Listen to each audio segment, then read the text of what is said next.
Okay, so Kansas City Chiefs kicker Harrison Butker has been trending for the past couple days after his commencement speech he gave at Benedictine College this past weekend.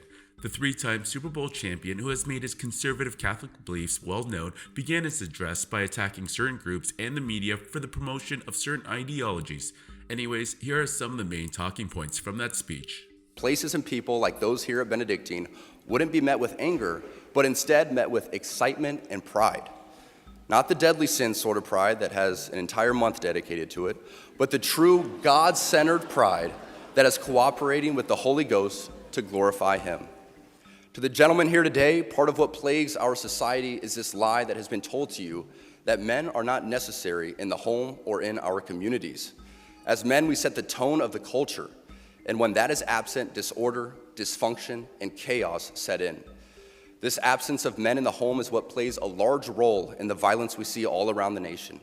Other countries do not have nearly the same absentee father rates as we find here in the U.S., and a correlation could be made in their drastically lower violence rates as well.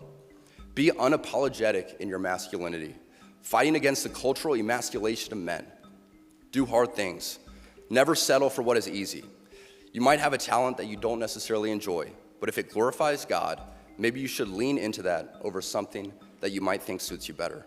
Throughout the COVID fiasco and how you missed out on so many milestones the rest of us older people have taken for granted. While COVID might have played a large role throughout your formative years, it is not unique. Bad policies and poor leadership have negatively impacted major life issues. Things like abortion, IVF, surrogacy, euthanasia, as well as a growing support for degenerate cultural values in media all stem from the pervasiveness of disorder.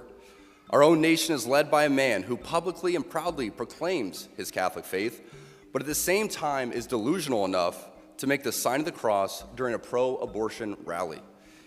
He has been so vocal in his support for the murder of innocent babies that I'm sure to many people, it appears that you can be both Catholic and pro-choice.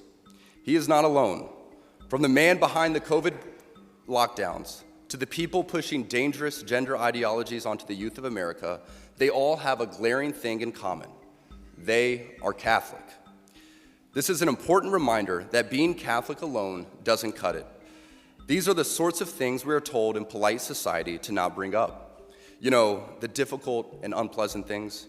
But if we are going to be men and women for this time in history, we need to stop pretending that the Church of Nice is a winning proposition. We must always speak and act in charity, but never mistake charity for cowardice. It is safe to say that over the past few years, I've gained quite the reputation for speaking my mind.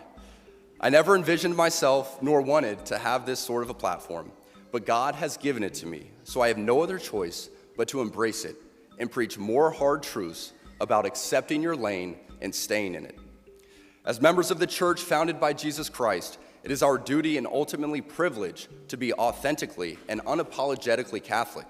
Don't be mistaken, even within the church, people in polite Catholic circles will try to persuade you to remain silent. For the ladies present today, congratulations on an amazing accomplishment. You should be proud of all that you have achieved to this point in your young lives. I want to speak directly to you briefly because I think it is you, the women, who have had the most diabolical lies told to you. How many of you are sitting here now, about to cross this stage, and are thinking about all the promotions and titles you are going to get in your career?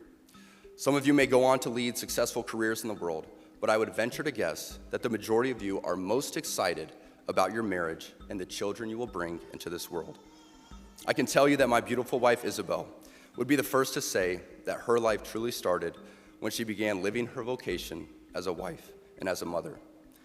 I'm on this stage today and able to be the man I am because I have a wife who leans into her vocation.